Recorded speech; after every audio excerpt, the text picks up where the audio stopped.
I'm Duncan McLeod, and this is the TechCentral Show, brought to you today by MTN Business. Visit mtnbusiness.co.za to learn more about the company's services. Now, you can subscribe to the TechCentral Show on youtube.com/TechCentral, or why not subscribe to our newsletter at techcentral.co.za/newsletter and get all the latest business technology news from South Africa and across the region at 5 a.m. every morning. Now, Paratus Group is a fast-growing telecommunications operator that I believe got its start in Namibia, but which has now expanded to become something of a regional powerhouse in the telecommunications industry. And I've been looking forward to some time to learning more about the company, its history, and also its expansion plans. So I'm very pleased to welcome Martin Cox into the studio now. Martin is the group's Chief Commercial Officer. Martin joined Paratus in 2021, but has been in the telecommunications industry for several decades, and he's worked for a number of well-known organizations in the industry, including Dimension Data and Neotel, which of course now is known as Liquid. Martin, welcome. Thanks for making time. Thank you for having me. Great. Martin, so you're a fairly recent recruit to the Paratus team, but you do know the company's history. Tell us a bit about Paratus. It started in Namibia. It's quite an entrepreneurial business. Tell us about those early days and how the business has grown. Yes, Paratus is 21 years old, and it's founded by, there's 5 original founders. Mm-hmm. 3 were Namibian, 1 from Cape Town and 1 from Germany. Okay. And what happened is the founders were working for ISP in Namibia back in 2002, 2003, and decided to set up their own new company. And due to various restraint of trades that they had, they couldn't set up in competition in Namibia. And so they trekked north to Angola. Okay. Which was, back in 2004 was, very entrepreneurial. And, Angola, was going through its own issues at that time. And they literally started with nothing. And they walked the streets and they started selling whatever they could, whether it was laptops, printers, IT services, whatever. And ultimately that grew into an ISP. And from the ISP grew into an infrastructure-based company laying down its own fibre. And obviously that's happened over the last 21 years. And after the first 12 months or so, when the trades of some of the founders were finished, some of them went back to Namibia and some stayed in Angola. And then in Namibia also started an ISP, providing various data services. Obviously, internet was very expensive back in those days. And due to the cost of internet, started to build out their own fibre. Mm-hmm. And Paratus today, 21 years later, is very much a fibre company. We lay our own fibre. We have overlay microwave networks, and we also have 4 data centres. And from the early days of starting in Angola to growing into Namibia, we're now in 7 different countries, which include DRC, South Africa, Botswana, Zambia, and Mozambique. Mm. So, we've got a very unique footprint. We're very strong on the west coast, on Angola, DRC, Namibia, where there's not many companies are. And we're expanding all the time. Mm-hmm. Fascinating. So has this business been bootstrapped by the founders? Or what sort of funding rounds have you had along the way? Very much bootstrapped by the founders. I think they've mortgaged everything. I think they've mortgaged themselves, their wives, their families, their houses, and the dog. Very much organic. Mm-hmm. The company has grown step by step. I think in a very kind of modest way, but what happens is after 21 years, those small steps have really created, a very large company. And Paratus today has over 700 employees across seven countries, and each of our operations is profitable. We don't have a lot of debt across the company. We have some local debt in each operation. Yes, and there's been 1 or 2 acquisitions, but mainly driven by organic growth. So is it primarily a wholesale business, or do you provide services to businesses and end-user residential customers as well? So the Paratus model is that in-country operating companies. They provide everything from fibre to the home, SME connectivity to large enterprises, the banks, the big retailers, and also public sector. Mm-hmm. And then I run what we call the group sales team, and we do an overlay sales. We're very much focused on the wholesale sector. So in country, we're looking at the Angolan banks, the Namibian banks, the Angolan and Namibian retailers and businesses and enterprises. And then, overlaid, we sell services to international carriers that have multinational clients themselves who happen to have a presence in one of our countries, and we provide them, last mile layer 2 services or DIA services now with SD-WAN. Mm-hmm. So we have a very healthy relationship with other carriers. We buy from them, they buy from us, and in country we sell everything from fibre to the home up to large enterprises. Wow. So paint me a picture of what your infrastructure looks like, what you have on the ground in the various markets around Southern Africa. So we started really laying last mile networks and metro fibre rings. So that was, I think, the core of Paratus. And what happened, we leased a lot of capacity between the countries. Mm-hmm. So we would lease from, various incumbents or whoever had fibre. And the last few years, we found that some of those price points have been very high, and we've started a strategy of linking up all of our operations with our own fibre. And in this regard, we've just completed a 1,500 kilometre build all the way from Swakopmund through Windhoek to Gaborone to Johannesburg. And that links up to the Google Equiano cable, which was landed last year and is now live. And we were the landing partner for the Equiano cable in Namibia. Mm-hmm. So that now, surprisingly enough, is the lowest latency route between Johannesburg and Europe up to Lisbon and London, probably saving about 10% on latency. Interesting. So for any carriers and companies that are seeking the lowest latencies, and this is banking, financial institutions particularly, mm-hmm. that we can provide something that's totally unique, is because there's not many operators that are licensed in Namibia, in Botswana, in South Africa, and that network also extends from Johannesburg through to Camden, through Eswatini to Maputo. So we've really already got our east to west route all the way from Swakop to Maputo, and Maputo picking up the 2 Africa cable, Seacom cable, etc. How do you build a route like that? Do you dig a trench and put fibre in it and link it all the way from Joburg to Swakopmund? It's a hell of a distance. So in Namibia and Botswana, we don't have the same issues that maybe face in South Africa. Is we tend to use aerial fibre. Okay. And so we put the poles and we string fibre. There's very low incidence of vandalism or theft. There are incidences of bushfires and stuff, so mm-hmm. they have to be well maintained and cleared. But so we've strung that fibre, and within the cities, we either bury fibre or we string it, depending on the different city. I mean, mm-hmm. some cities are expanding quite quickly. So actually, when you bury a fibre, it's a problem because there's a lot of road widening developments, and cities are expanding and improving all the time. So sometimes and you have to move your fibre, and sometimes it's easier to do that when it's aerial fibre mm-hmm. rather than trench fibre. Mm-hmm. And having a diverse route through Botswana, and anyone who's driven that route knows there's nothing there. It's just bush from Gaborone all the way up to Namibia, basically. But having that diverse route presumably also helps if there's a national cable problem in South Africa, because the current infrastructure sees, I think, ISPs connecting down the N1 to Cape Town and then onto the Equiano system. So this provides a diverse route in case there's an issue in South Africa. Yes, definitely. I mean, I think one of the highest traffic routes in the whole of Africa is probably Johannesburg to Cape Town, and there's also Johannesburg to Durban, mm-hmm. Linking up to the west coast and east coast submarine cables. My guess is there might be something like 30 terabits of data going between Joburg and Cape Town, but it's pure kind of guesswork on my side. And ultimately, they all connect up to cable landing stations. And those cable landing stations are in Azefontein or Melbostrand.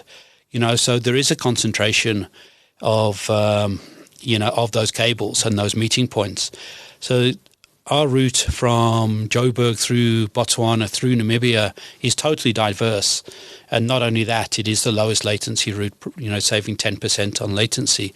So I think it's incredibly relevant. And from a commercial aspect, we're trying to price that at similar to the Joburg Cape Town route for express services up to Europe, up to Lisbon and London.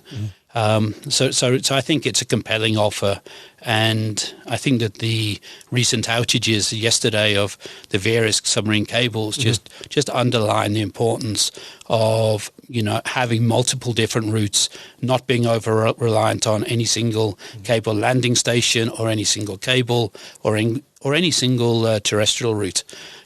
Diversity is super important because the internet is so prevalent in our lives today. We're probably quite lucky, and we should probably mention that we're recording this interview on Friday, the 15th of March.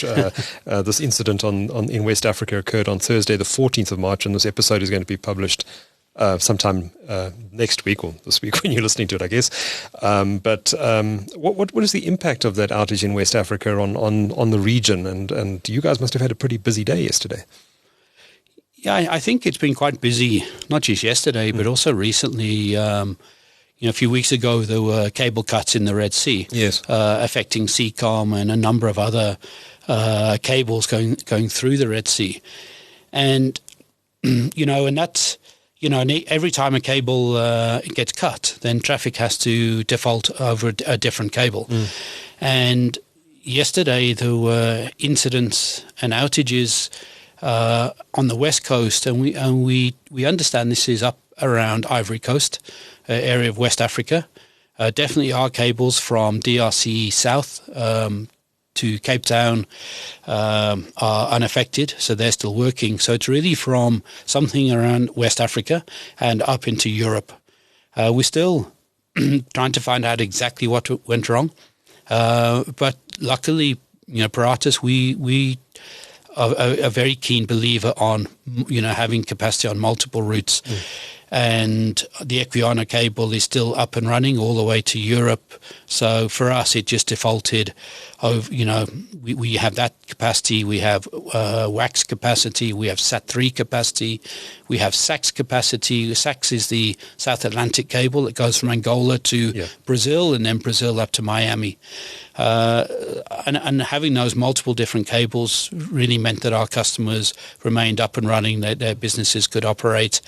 And that's just because of our belief in that diversity really matters. Having that SAX cable, and particularly I guess the Equiano cable, having been built just in the last year or two, has had a huge impact on mitigating the impact of this particular cable break, because if those two systems weren't in place, this would have been quite disastrous, wouldn't it? It would be, we couldn't imagine, honestly, the impact of our business lives, of our personal lives, and how much reliance we have on the internet and access to the internet. The Equiano cable is constructed quite far off the coast. Other cables, like the WAX cables, are quite close to the coast, and they land in literally every single country up the west coast of Africa. And so the trunk cable is very close to shore, and there's always the risk of fishing trawlers dragging their nets, pulling up cables, and the further out to shore, then the less risk that is. So again, it all comes back to having multiple different paths, multiple different routes to make sure that your customers are up and running at all times. Yeah, but this Equiano cable is a very high capacity system. Namibia geographically is a big country, but economically is a fairly small market in the region. How did you convince Google to land their cable in Namibia? Well, I think that credit goes to my colleagues. It was before I joined Paratus. Sure. And we got very, very, very convincing people at Paratus. And I think what happened is the architects of the Equiano cable did realize and did understand from a very early stage that the lowest latency route to Europe was actually through Botswana and Namibia, not through Cape Town. And I mean, because there's no real economic justification for landing a branch in Namibia. As you say, it's 2.5 million people, and relatively it's a very small country in Africa. But it's strategically located in that respect from a latency point of view. and latency really means, it's about speed. It's about time. So it's the shortest path. And so traffic will get from Joburg to Europe 10% faster than going via Cape Town, roughly. And our cable is up and running in the next couple of weeks. We've already got our first initial orders on the cable, so we're super excited about that. And we're super excited. It's a unique route. It's a route that no one else has. And so we've got licenses in all of those countries, which other companies just don't have. And you've just completed a network in Zambia with the involvement of Meta platforms as well. Tell us a bit about that infrastructure that you've built there. Yes. Also, we're very proud of this particular build and project. Meta, which obviously is the owner of Facebook, they ran some programs to encourage the development of the internet in various African countries, and they recognized that funding, and partnerships were very important for this. And what happens is often the capital cities and the major cities have reasonably good fibre infrastructure these days. Fibre has been around for a very long time, since the early 2000s. But what happens is there's not a lot of fibre in the secondary cities. And this project was about linking building fibre in 10 secondary cities. So the much smaller cities and towns, and to improve the access to the internet. So what happened is we did a project with Meta in a partnership with them. We've literally just finished the construction of 700 kilometers of metro fibre and last mile fibre to make sure that those 10 secondary cities have a very good access, and that fibre is available, not just to businesses, but, to SMEs, to public sector institutions, to communities in and around those towns. So we're super happy about that, because obviously that impacts, the lives of the citizens in those towns and cities. And what was Meta's involvement? Did they bring, I remember joining a press conference a couple of years ago where they spoke about some advanced technologies they have for deploying aerial fibre from poles. It was quite interesting, using robotics and stuff. Were they using some of that technology? How involved was Meta in that deployment? Yeah, I mean, they I think really, the project and program came really from the initiative of Meta, and I think they approached Paratus. I think we're known in Zambia as a quality fibre network operator, and there's a number of companies, and I think they'd done some other projects with some other operators in different countries, and I think that they wanted to partner as many people as they could, and we're very honoured that a partnership that they chose Paratus to partner with in Zambia. We didn't in the end use, they do have some incredible technologies, but ultimately we strung aerial fibre, and we managed also to partner with one of the large mobile operators there also, because there's no point to overbuild in fibre, because that just duplicates cost, and we'd rather partner and do co-builds with other operators where we can. So ultimately that was a very, it's a very good project. We completed it recently, and I think we put some press out last week. Yeah. Okay. And then infrastructure in South Africa. I know you've tended to focus more in other Southern African markets, but just a picture of what infrastructure you have in the South African market, and what are your plans for growth in this market? So in South Africa, we're very much a satellite-focused operation for Paratus South Africa, and I think it's worthy to note that Paratus is a very large provider of satellite right across Africa. I think today we have about 6,000 VSAT sites, across 9 or 10 different beams. We have earth stations in Angola, Namibia, Botswana, South Africa. We just constructed the OneWeb Earth station in Angola. OneWeb is a LEO constellation, and they have about 7 Earth stations across the whole of Africa, and we just finished the construction in partnership with them in Angola. And in South Africa, our local team here has just finished the construction of a very, very large teleport on 60,000 square meters of land by Irene, the back of St. George's Hotel. And really the idea is we do believe that satellite has a strong future in Africa. It definitely takes it's evolving, the satellite technology. And VSAT historically is very good at narrowband applications. So it's very good for ATMs, very good for point-of-sale devices. So we've had incredible success in South Africa providing solutions where with VSAT, as long as you've got a generator on site or some level of your own power on site, that those services will always remain running. And what we found is that our customers here, the retailers, the banks that use our services, are up and running even notwithstanding load shedding. And the load shedding has had quite a negative impact on fibre networks, on microwave and wireless networks, coupled with battery theft and vandalism.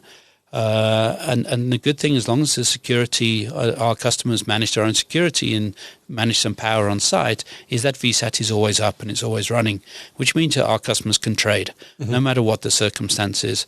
As long as there's petrol in the generator or diesel in the generator, they're trading, they can make business, they don't have to close their stores. And that's the power of VSAT. People think I used to think that VSAT was very old technology. Why is it relevant?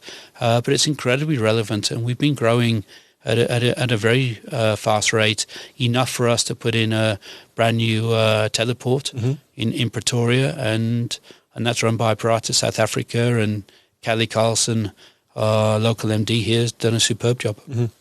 So I'm interested, is satellite, is it a solution in areas where fibre hasn't been deployed yet, or is it more seen as a backup to where fibre has been deployed already? It's a bit of both. Definitely, I would say, at the end of the day, there's nothing faster than speed of light, which obviously fibre is. But those networks have, and we've read about various operators have various instabilities. And just like we talked about diversity on submarine cables and different terrestrial routes to access those submarine cables, also customers need diversity even in the cities of different providers. Even if they have two fibre lines, they generally it's advisable to have different fibre providers in case one does have a network issue. And our VSAT is very much provided in the cities, an overlay redundancy, and which has been invaluable to many of our customers. And in the rural and remote areas, the business case for laying fibre runs out very, very much at the edge of the city. There are some tremendous initiatives that are going on at the moment in rolling out fibre in, some of the townships like Khayelitsha and Soweto and Mitchell's Plain, and I really, kudos to those companies. I know some of the guys involved in that. I think they're doing a tremendous job. But in terms of fibre into the rural areas and where it's really countryside and it's very hard for an operator to justify putting fibre because there's no return on that. Microwave networks also provide a level of service, and as do the mobile networks. But again, your 4G, 5G is more prevalent in the cities than in all of these remote areas, and they do get impacted by electricity issues, battery theft and all of that, and so VSAT very much does have a role, whether it's in lodges, tourism trade, whether it's commercial farmers, small communities, public sector applications. It provides some level of connectivity, and something's always better than nothing. I mean, VSAT isn't the best for surfing the net, but it's very good at those narrowband applications, point of sales, and keeping businesses up and running. And it does provide enough bandwidth to be able to watch Netflix and and do some surfing. It's just not as fast as other technologies. Yeah. Do you see as Paratus? Do you see fibre opportunities in South Africa, or do you think the market is quite saturated already? Yeah, I mean, I was one of the fans of Neotel back in 2004, and there's I don't know how big that fibre network is, and DFA and Frogfoot and MFN. They've been on OpenServe. They've all got tremendously large and good networks in South Africa. And many other the operators too. So I think for us, they're very well, those companies are very well funded. They're very, they're financially strong. We don't really see a need for us to go and compete in that. There's enough fibre operators. I think it's just a question of, whether there's different ways for them to get into the more rural areas of South Africa and connect some of those more rural communities and, schools and really to uplift those communities. I think that is really the question. But as I said, the business case runs out as soon as you hit the countryside. Yeah. So what are the most exciting markets for you at the moment? Where are you focusing your investments, and what are your plans next? Are you looking to expand into more territories in Africa over time? We launched in DRC. Our last venture, I think, was really in the DRC. We launched a year ago. The World Bank had funded a cable from Moanda, which is on the coast by the wax cable landing station, into Kinshasa. Kinshasa has something about 20 million people. And once that network was constructed, they ran a tender for various operators who will operate and maintain it for 15 years. Paratus was chosen after quite a rigorous RFP process, which took about 9 months or a year. And obviously we were chosen based on technical ability and a commercial model that we proposed. So in essence, that's a public-private partnership between the World Bank, Paratus and the government of the DRC. And it's about 650 kilometers long cable. And we're really providing a lot more affordable internet into Kinshasa. Internet was expensive. We managed to significantly bring down the cost of internet and the cost of connectivity. We've got a team of about 20 people in Kinshasa. We've got technicians in every town along that route, just to make sure that the route is clean. The community knows that that it's a fibre optic cable, it's not copper cable. Copper cables can get stolen. So very much we run an awareness program and educational program about what this fibre is. It runs along the railway line, and we've now partnered with all of the major operators. We're very much a wholesale offering, so we provide service to the mobile operators, to the ISPs, and we've in the last 12 months we've had just an awesome take up on that fibre. I personally spend about a week every 6 weeks in Kinshasa. So I think we've learnt a lot. It took us about a year to put the network up, and we've been operating it for a year. So the last couple of years we've learnt a lot about the DRC. Every country has its nuances, and I think we're very proud of what we've managed to achieve. And we see further expansion in DRC, definitely, based on the success and the learnings that we've had there. Do you find it's getting easier to do business in these markets? I mean, historically, some of these markets are very underdeveloped. You often run into regulatory issues, political issues going into markets. Is it becoming easier to do business in Southern Africa? I think if you ask the founders of Paratus, whether it's Barney, the chairman, or Skulk, the CEO, or Rolf, the CTO, Mars, the head of marketing, I think they'll all tell you is that one of Paratus's really real abilities is we're very good in difficult countries. Okay. Yeah, and I think it's probably from the DNA of setting up a company 21 years ago in Angola. And even in Namibia, it's a small country. Botswana, relatively small country and relatively small market, and we've developed incredibly successful companies there, and I think that's really due to the people that we've got. Paratus is a real family.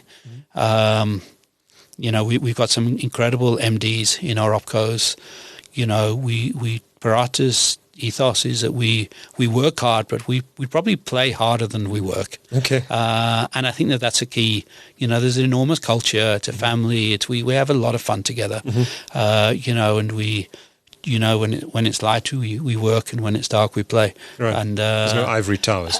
No. I mean, everything's done on WhatsApp. I mean, for us to take decisions is minutes or hours. It's not even days, weeks, and it's certainly not months and years.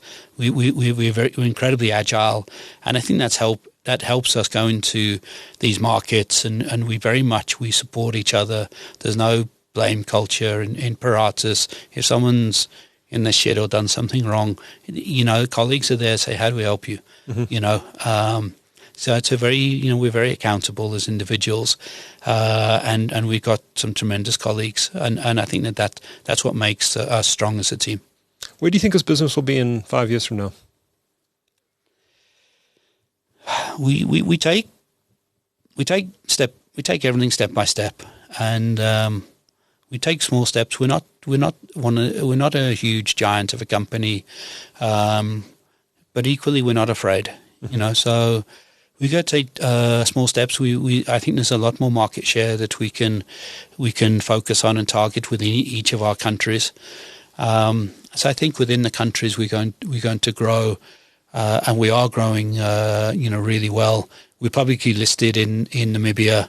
Oh, you are? Okay. Yeah. So that entity, the financials, we just released some financials there. We got tremendous revenue growth and EBITDA growth, and again, that's testament to Andrew Hall and his team in Paratus, Namibia. And we're growing in all of our markets. Step by step, every day, every week, every month. We're growing. We're expanding our network. And that's all of the profits and the companies are reinvested back into CapEx, so we can grow the network and we can keep investing in the markets that we're licensed in. And that's also, this is not a company that is, the founders are not there, just drawing dividends and sitting in a fancy house or anything like that. I mean, they are happiest in the trench themselves. Right. You'll find our founders in shorts and plackies and in the trench and probably with a beer in their hand. Right. And that's where they're happiest. And I think that's part of the success of Paratus is that we're very, we're quite a humble team, and we get stuck in, and once it's in ivory towers, and we get ourselves out there, we travel a lot, we support our in-country companies, and I think that support is also felt by our MDs. Yeah, sounds like a great culture. Great, Martin. It's been fantastic to get some insights into a homegrown company, if I can call it that. Paratus Group. You are the Chief Commercial Officer. Thank you so much for speaking to TechCentral today, and thank you for your insights. Much appreciated. Thank you very much. Thank you.